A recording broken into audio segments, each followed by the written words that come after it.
Germanton Hospital pioneers in world-class orthopedic cardiology and multi-specialty care. Top 3 in Hyderabad, top 10 in South India. Attapur, Hyderabad. But ఇప్పుడు ఇంతమందితో మీరు as a యాక్టర్గా screen share చేసుకున్నారు, like big actors అందరూ కూడా. Association చూసినప్పుడు నాకు మహేష్ భయం బాబు- వేసింది నీ క్వశ్చన్. ఇంతమందితో స్క్రీన్ షేర్ చేసుకున్నారు కదా, ఎంతమందితో బెడ్ షేర్ చేసుకున్నారు, ఇలాంటిది ఏదో అడుగుతావని భయం వేసింది నాకు. ఆ తర్వాత అడుగుతాను కావాలని. సో అడిగేవాడు నువ్వు కదా ఇలాంటి క్వశ్చన్. బట్ మహేష్ బాబు గారితో ఉన్న అసోసియేషన్ డెఫినెట్గా డిఫరెంట్గా అనిపిస్తుంది మాకు. ఇద్దరిని స్క్రీన్ మీద చూసినప్పుడు అనిపిస్తుంది. అవును, but off screen Mahesh Babu గారు, రవిబాబు గారు అసలు ఎలా ఉంటారు? అంటే మేమందరం మెడ్రాస్ బ్యాచ్ కదా brother. ఇప్పుడు మా ఇల్లు ఇదంటే అది మహేష్ ఇల్లు, కృష్ణ గారి ఇల్లు అదే, జస్ట్ డయాగ్నలీ ఆపోజిట్ ఉండేది. ఓకే, నాకు చిన్నప్పటి నుంచి తెలుసు మహేష్. టీనగర్. టీనగర్లో చిన్నప్పటి నుంచి తెలుసు నాకు మహేష్. తర్వాత ఇక్కడికి వచ్చి సినిమాల్లో కనెక్ట్ అయ్యాము, అది వేరే విషయం. బట్ చాలా జోవియల్గా ఉంటాడు, చాలా సరదాగా ఉంటాడు మనిషి. Like very cool, just with the friend. Yeah.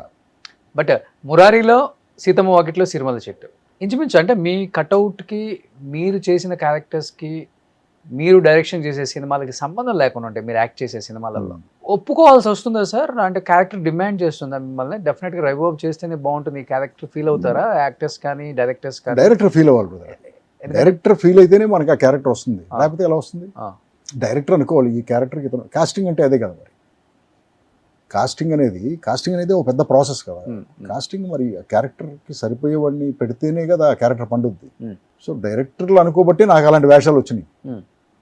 Krishna Vamsi అనుకున్నాడు కాబట్టి మురారి వచ్చింది. సీతమ్మ వాకిట్లో డైరెక్టర్ అనుకున్నాడు కాబట్టి నాకు ఆ వేషం ఇచ్చాడు అతను. ఓకే, కానీ కొన్ని క్యారెక్టర్స్ అప్లికేషన్ మీద చేయాల్సి వస్తుందా? కొన్ని అనిపిస్తుంటుంది మిమ్మల్ని చూస్తున్నప్పుడు సినిమాలలో. నేను అసలు ఆబ్లిగేషన్ మీద ఏది చేయను, ఏది చేయరా? పొరపాటును కూడా చేయను. ఎందుకంటే మనం ఎప్పుడైతే ఆబ్లిగేషన్ మీద చేస్తామో అదే బుక్ అవుతాం, అదే బిగ్గెస్ట్ మిస్టేక్ అవుతుంది. అవును. సో ఏది రాంగ్ రీజన్ కోసం చేయకూడదు బ్రదర్ లైఫ్లో. సో ద రైట్ రీజన్ కోసమే ఆ పని చేయాలి. రాంగ్ రీజన్ కోసం మనం చేసిన పనులన్నీ మనకి ఎదురొస్తాయి, ఎదురు దెబ్బ తగులుతాయి. అది నమ్ముతారు మీరు? 100%. ఫిలాసఫీ 100%. బట్ ఎందుకంటే కంటిన్యూగా సినిమాలు చేస్తూ ఒక్కసారిగా యాక్టర్గా తగ్గించేశారు. యాక్టర్గా తగ్గించేసానంటే నాకు అలాంటి ఆపర్చునిటీస్ వస్తే చేసేవాడిని, మంచి ఆపర్చునిటీస్ వస్తే చేసేవాడిని. బట్ ఎవరు రాస్తున్నారు అలాంటి ఆథర్ బ్యాక్డ్ రోల్స్? ఇతను వేయాలి ఈ వేషం, కానీ ఇతనికి నేను రైటర్గా నేను ఈ వేషాన్ని ఇలా చెక్కి ఈ నువాన్సెస్, ఈ ఆర్కు ఇదంతా ఇలా ఉండాలని చెప్పేసి ఎవరు రాస్తున్నారు? అలా ఎవరు రాయట్లేదు కదా ఇప్పుడు కథలు. రైటర్సే లేరు కదా బ్రదర్ ఇండస్ట్రీలో, తగ్గిపోయారు కదా. డైరెక్టర్లే పాపం కథలు రాసుకుంటున్నారు, వాళ్ళే తీస్తున్నారు, అంతేగాని ఇంత ముందులాగా లేదు కదా. కానీ ఇప్పుడు వచ్చిన టెక్నాలజీ మీద ఫోకస్ ఎక్కువ పెట్టి యాక్టింగ్ మీద కూడా చాలా తగ్గించారని చెప్పుకోవచ్చు సార్. అంటే ఒక యాక్టర్ దగ్గర నుంచి రావాల్సిన, మీరు అన్నారు నాన్నగారు చేయాల్సినంత గొప్ప క్యారెక్టర్లు చేయలేదు ఆయన దానికి అన్నారు కదా. ఇప్పుడు వచ్చిన డైరెక్టర్స్ కూడా కుర్రోళ్ళు చెప్పాలంటే ఈ టెక్నాలజీని ఎక్కువ వాడుకొని యాక్టర్స్ దగ్గర ఉన్న వెయిటేజ్ ఏదైతే ఉందో వాళ్ళ దగ్గర ఆ టాలెంట్ని కూడా పెద్దగా తీసుకోలేకపోతున్నారన్న అది కనిపిస్తుంది కొంచెం. I feel that less knowledgeable people are coming into the industry. See for example నేను అదే చెప్పాను మొన్న ఎవరికో, ఇప్పుడు నువ్వు పెద్ద ఆర్టిస్ట్, నువ్వు పెద్ద స్టార్వి, నీకు ఒకడు వచ్చి కథ చెప్పాడు, నువ్వు వాడిని డైరెక్టర్ అంటే ఎలాగూ? ఓకే, డైరెక్టింగ్ అనేది అది ఒక పెద్ద ఆర్ట్ కదా, అది పెద్ద జాబ్ కదా. అది ఇది పిక్టోరియల్గా ఒక స్టోరీ చెప్పడం అనేది. ఇప్పుడు అతనికి ఎక్స్పీరియన్స్ లేదు, జస్ట్ ఒక కథ రాసుకొచ్చాడు, అతను నువ్వే డైరెక్టర్ అన్నావు, ఎలా అది? So you are creating a monster. Okay, అతనికి డైరెక్షన్ రాదు. సో అతనికి డైరెక్షన్ రాదు కాబట్టి ఎవడో కెమెరామెన్ తీసుకొచ్చి పెడతావు, బాగా పెద్ద కెమెరామెన్.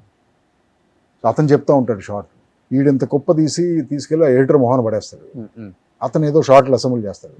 మరి అతనా డైరెక్టర్, ఇతనా డైరెక్టర్ ఏదో తెలియదు కదా మనకి. ఏదో ఇదంతా ఒక కిచడీ గందరగోళంలాగా అనిపిస్తుంది నాకు. డైరెక్టర్ అంటే ట్రైన్డ్ అయి ఉండాలి, క్వాలిఫైడ్ అయి ఉండాలి, స్టోరీ టెల్లర్ అయి ఉండాలి, నాలెడ్జ్ ఉండాలి కదా. ఫస్ట్ ఆర్ట్ మీద, సైన్స్ మీద నాలెడ్జ్ ఉండాలి కదా. నాలెడ్జ్ లేకుండా ఎవరో వచ్చేదో కథ చెప్పారని నువ్వు డైరెక్షన్ ఛాన్స్ ఇచ్చేస్తే ఇలాగే ఉంటాయి సినిమాలు. కానీ లాస్ట్ 4-5 years నుంచి ఎప్పుడు అనిపించలేదా, బా ఏం సినిమా రా ఇది, బా ఏం యాక్టర్ రా, బా ఏం డైరెక్షన్ చేశాడు రా, ఇది కదా సినిమా అంటే అనిపించిన సినిమా ఏది అనిపించలేదండి మీకు తెలుగులో? ఎస్పెషల్ ఐ మాస్క్ తెలుగులోనా? లేదు బ్రదర్, అనిపించలేదు ఒక్కటి కూడా. నో. పాన్ వరల్డ్ అంటున్నావు, పాన్ వరల్డ్ ఏంటి బ్రదర్? పాన్ ఇండియా అంటున్నావు, ఏది అనిపించలేదు brother, nothing, not a single film. Okay, పోనీ హిందీలో? Dhurandhar first part was very impressive, బాగా తీశారనిపించింది. ఇంగ్లీష్లో చాలా సినిమాలు ఉంటాయి కదా, ఒకటని కాదు కదా, చాలా సినిమాలు ఉంటాయి. ఓకే. సుమన్ టీవీలో మీ పర్సనల్ అండ్ బిజినెస్ ప్రమోషన్స్ కోసం కింది నెంబర్కి కాంటాక్ట్ చేయండి.